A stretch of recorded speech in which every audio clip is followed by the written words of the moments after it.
All right, good morning, guys. Um, I'm not here today, so make sure you guys went ahead and filled out your Google form for attendance.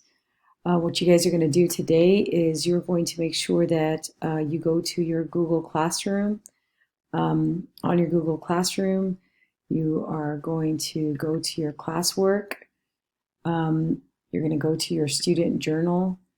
On your student journal, when you click on the journal, you're going to go ahead and go to page 7 of your journal, and you will have an update button, and you're going to click that update button. Read the directions, click the video. When you're done with the video, you're going to paste, insert image, go to camera, take a good picture of your work, and put it here. That's what you got to do for today. All right, so again, you guys are going to work in your student journal, page 7. It's also on your virtual classroom. If you guys go to your virtual classroom from your page on the virtual classroom, of course, we're not having Zoom today. It tells you what to do. Work in your student journal, page 7.